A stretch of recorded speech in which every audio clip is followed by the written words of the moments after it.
Vroom! Zoom. Hello, and welcome back to F Island. Today, we have told Christian Horner he needs to leave due to personal reasons. No, Maddie, this is an F1 podcast, and we'll talk about that in a different episode. But today, we need to talk about Silverstone. I still talked about F1. Hello, and welcome back to our channel. I'm Maddie, and I know varying increments of F1, and I have, for the second week in a row, stolen Julia's position. I'm the pole sitter now. Yeah, you are. My name's Julia. I know a lot about F1, and usually I say our greeting, but Maddie's decided to become a little bit uppity. Hooey. Last weekend was the British Grand Prix, which means it's time for us to recap who were the champions and who were the crashouts of the race weekends. Now, to start, I think we have one very, very, very obvious champion. Maddie, would you like to do the honors? Yes, I would. It's Nico Hulkenberg. Hulkenberg. Hulkenberg. It's too weak. Hulkenberg. Hulkenberg. A little baby one. He got his first ever podium. What was it, like 259 races over 15 years? And he podiumed for the first time in a Sauber, no less. So you hear that, big four companies or whatever, race groups? That's embarrassing. It was embarrassing to a lot of people. But Nico did so good the whole race. Sure, there were things that worked in his factor, but honestly, his team strategy was on it. He had a slightly long pit stop at some point, but they've improved so much in that area. So good. And he passed Lance Stroll for third, and he kept that position even with Lewis Hamilton in a Ferrari breathing on his neck. He got that trophy, and his daughter is going to have a grand old time playing with those Legos. And Kevin Magnussen was there to see it. I literally like a picture perfect first podium for him. I'm obsessed. It was adorable. Bortoletto could not wait. He raced to the old man and was just like, yeah. My Exactly like favorite controversial age gap homoerotic relationship. That's a topic for another time. Moving on to our next champion, we have Lando Norris. This was his home race, and thankfully, the home race curse decided to go after many other people, but not him. And he did a wonderful job. Even before Oscar's penalty, he had like great pace and he was taking it easy. And it was really great to see him like in the zone and just working it. Yes, I will say the weekend didn't get off to the way that, a dream start for him with his qualifying result, but he did a really good job controlling his car during the rain. There was the portion at the end where everybody started putting their slick tires on, and like I think it was like 4 or 5 people that immediately after they put their slick tires on, they just kind of went whoop right off the track. And not Lando, he did really, really, really good on those tires. He did a really good job of keeping it on the track, keeping it clean, being right where he needed to be to take advantage of his teammate penalty, and he brought it home for the homeboy win. So can't fault him for that. Our next champion is, would you guys ever believe that we put this person on our champion list?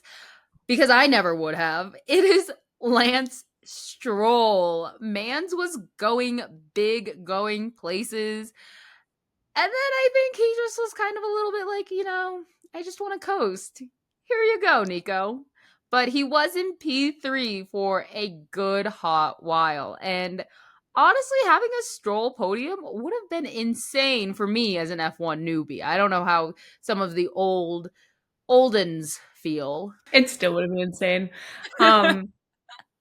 Literally, again, another person that just did an exceptionally good job of keeping it on the track, doing what he had to do. The team strategy was on it. It was a bit unfortunate that his tires started to go off at the end of the race there, and he did drop a couple positions. He still finished it in P7, still a great result. Could have been a little higher, but absolutely absolutely great race from Lance Stroll. I think he's really redeemed himself in terms of wet races from um, Brazil of last year. He did a good job, I'm pretty sure, in Australia, and he did a good job now. So good job, Lance. Never, honestly, I never would have guessed. And even when like fantasy league was coming out for it, and he's just like, "Oh, put me on your team. I'll get you points." I'm going to admit I kind of scoffed because I was like, I have not seen you finish a race within any points. And then he started off the season getting points. I was like, he held up his end of the bargain right there. And then he just had a wonderful race last week, which leads us into our last champion, Pierre Gasly. Oh no, that's not our last champion. Second to last champion, Pierre Gasly. He again had a great race. He qualified way better than he expected he would, and then he had a good time. He ended up with a P6. He was praying for rain. He said that he was like, "Damn, I hope it's rainy tomorrow," and it was, and it served him well. So that was a great job by Pierre. We were so proud of him. And then our very last and most special in our hearts champion is Julia. Little Oli Badman. Our little bear cub. Man, I don't know what it is with wet races. All the other rookies just like have a hard time. Ollie is somehow just doing whatever. Like, what secrets does he have? And the thing is, he's still having a hard time. Like, that moment in the middle of the race where him and Esteban spun out at exactly the same time. Ocon come together, racing each other. A cinematic masterpiece. I'm obsessed with it. It was so It good. tickles something very nicely in my brain. That honestly a champion move right there. But that's exactly what I mean. Like, Ollie will make mistakes during wet races and he'll go off the track, he'll spin, but he still gets, at the end of the day, he passes the checkered flag. And that's more than any other rookie can say. He has like DNF'd in more dry races than he has wet races. Ollie has the record this year for most amount of positions gained in a race. Honestly, sometimes that's why I like when he qualifies in P20 because I'm like, Buddy Boy's got nowhere to go but up, and he does well. And there's at least sometimes I think like one crash out, one spin out where I'm like, hey, one position moved up, let's go. Like, Ollie has just proven himself phenomenal at making his way up the field and then taking advantage of those other things that are happening on the track while somehow remaining unaffected himself. And I want to remind you all, he's just a kid. Just because he's not in school like Kimi Antonelli, he is just a baby who commits war crimes on the daily. I was going to say, he did commit a crime, had a 10-place grid drop. He had such a good qualifying that I was honestly so disappointed that he had a 10-point grid penalty because I would have loved to see it. It would have been amazing. Utterly deserved. He committed crimes during that qualifying or that practice session. I guess that's when the penalty got picked up. But in another life, Ollie, you might have won the British Grand Prix. Brings us to, it's not an honorable mention for Julia, it's an honorable mention for me because I'm an F1 newbie. But everyone who spun out and like had really nice spins and managed to get back on the track, I don't know. I don't know if it was about the spin or the control of it. I was like, that's kind of cool. So everyone who spun out and handled it gracefully, honorable mention. I don't know why you said I wouldn't give that to them. I'll give them an honorable mention for that. Because your standards, because you've been in the F1 scene longer, are higher than my standards. My standards are, did you crash into the wall? No? Champion! Which brings us to our crash outs. The first group of crash outs, we'll get them out of the way first, is all of the rookies who literally crashed out of the race. RIP. One day, Isaac will finish a wet race, and it will be very vindicating for him. But today was not that day. according to F1 TV, Franco is a rookie. And Franco did not crash. He just didn't start. That was tough for little Franco, especially with his contract hanging in the balance still. It's just, and then to have his teammate qualify so well and end up in P7, P6, it's not good. Yeah, he had a horrible qualifying, crashed in qualifying, and then just could not even get out of the garage. Out of the boy just couldn't even start the race. At least he's not like Carlos where his car caught on fire, but boy couldn't start the race. Moving on to our next crash out, I think the one that hit the hardest for Maddie and I was Max Verstappen. The weekend did not start promising. It was a roller coaster of a weekend. They put a new floor on the Red Bull, and it did not do well in practice. It made the car super unbalanced. The car was already unbalanced, so I don't know how they made it even more unbalanced, but regardless, they were like, you know what, to fix this problem, we're going to put a really low downforce wing on it because that will solve all of our problems. And to be fair, it solved some of their problems. And Max Verstappen did get pole on Saturday. But you know what a low downforce wing is absolutely shit for? Rain. It is the worst possible setup that you could have in a rainy ways. It is really bad in the wet. So Max said, going to bed, he was just watching the chance of rain for Sunday increase. And he was like, this is not good.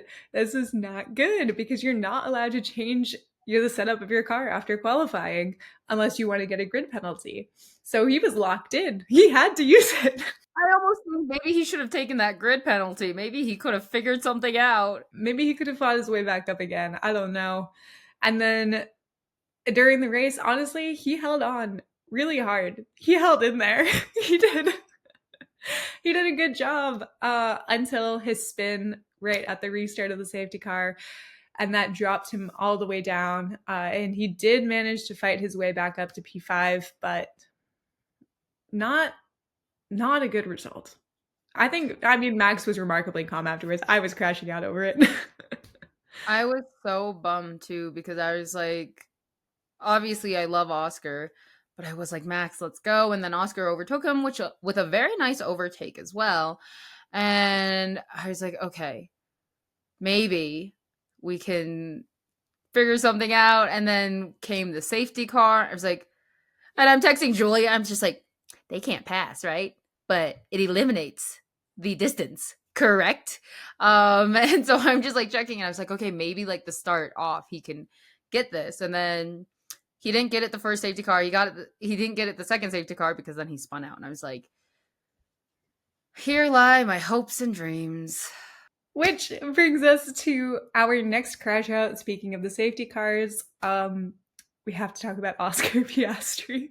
We cannot let this one go. That one was so heartbreaking as well. I was so proud of what he was doing. And then when I feel like you could actually, which is so rare, see his desperation to get back to first or try because, and it was wet. And so, but in my opinion, from what I've seen when like things happen, I'm used to kind of seeing Oscar stay calm, cool, and collected.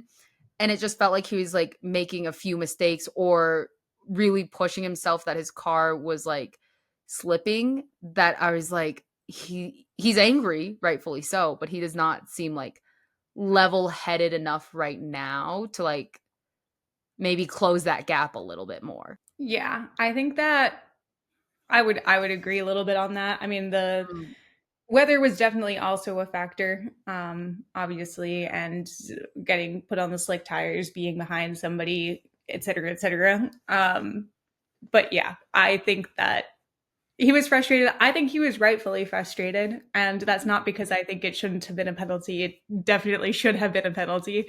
But I think anybody in this world who has ever made a mistake and in the heat of the moment, you don't think it's your fault, that's an extremely frustrating feeling to have. And then later on, after you cool down and you realize, you know, you did it to yourself, you get over it. But in the moment, when you're not entirely certain, you don't have all the facts, you don't know 100%, that's what's frustrating. And I think what people also don't realize was the most frustrating thing about this penalty was just the timing of it all. Because in Oscar Piastri's point of view, right, this is the second time he's done this restart behind the safety car. And in both times, he did the same kind of pattern of speeding up and braking, applying almost the same amount of braking pressure, braking the same amounts at the same points of the track each time. And he heard absolutely nothing in the first safety car that it was not okay to do that. He heard no peep that it was not okay to do. And then during the second safety car, it was really unfortunate timing that the lights of the safety car went out just as he braked. So the timing of that is important because when the lights on the safety car go out, the person in front becomes the pace setting car. So the person in front essentially becomes the safety car. And that's what he got penalized for. When you become in that position of being the pace setter, you're not allowed to drive erratically. So for him, he wasn't trying to drive erratically. He wasn't trying to cause a dangerous situation. And that doesn't negate the fact that he did cause a dangerous situation. And that's why he was penalized. But you can understand that frustration of just feeling like it wasn't in your control that the situation happened the way it did. Again, still a penalty. I will always believe that penalties can be argued. There's no such thing as a set in stone penalty. I think you could definitely argue that it was 5 versus 10 seconds, but I understand the reasoning for giving 10 seconds for the dangerous situation that it was. And I think it was frustrating for him. God forbid a man be frustrated. Exactly. God forbid someone shows emotions. I mean, it's a learning experience for him. I think people also forget, like, this is his third year in F1. He's still going to make little mistakes. His third year? Yeah. Hot diggity dog. I forget that too sometimes because, like, I feel like he handles himself very well. But he's still going to make these mistakes, and that's going to be something that he learns from and moves on from one day. I did think it was funny that even, I don't know if you saw it, but afterwards Max said, he was like, yeah, I was really surprised that Oscar got a penalty because people have done this to me multiple times and it's never been a penalty before. So I wonder what's different this time. Favoritism. Like, this doesn't even affect him. And he's like, wow, FIA, I wonder why this was a penalty. Max is fighting for equal rights, and I respect him for that. I absolutely adore it. I was like, shout out, Max. Love to see it. Our next crash out, maybe our last crash out, is Charles. Not our last. Not our last. He was straight up not having a good time. But what I do love about him was that he was being a complete and utter menace to Williams. The way that when they showed that clip of him going, like, kind of over the curb and, like, bodying Carlos, I was like, I saw this earlier. And then the commentator was like, this is not a replay. This is happening again. This time it's Carlos. Before it was Alex. I was like, damn, Charles, I get it. You're frustrated. Everything's going bad. Ferrari put you on a bad strategy again. You went over the grass. The water was in your eyes. You couldn't see. You need glasses. But he still finished P14. Homeboy, you getting pushed over. You are steamrolled. They are flattening you down like a pancake and going back and forth till you are nothing but a pancake. He crashed out. He crashed out on the radio afterwards. He was like, we need to talk. Apparently, I feel like they need to talk every race and nothing changes. This is such a toxic relationship. Which, the last crash out that was on my mind was George Russell, who also had some poor strategy calls. But most importantly, we had that radio message that will go down in history of him asking his race engineer, they were about to put him on the slicks, and they were like, how brave are we feeling? And the engineer was like, very brave, but not suicidal. And then immediately after George got back out on the track, he slipped right off it. So I don't know what there were a lot of mistakes made this race on tires, on strategy. Some people played it very well. Some people did not play it very well. And for George Russell, who DNF'd at the British Grand Prix last year and then had this happen this year, I think it might be safe to say that the hometown curse has honed in on him. It's chosen George Russell as the most British of the Brits. Yeah, the hometown curse channeled in on George Russell. That brings us to the end of our Champions and Crashouts. Please let us know who you thought was a champion and who you thought was a crash out of the British Grand Prix. And we will see you in a few weeks after Spa. Until next time, this has been 17 to 1. Bye. Bye-bye.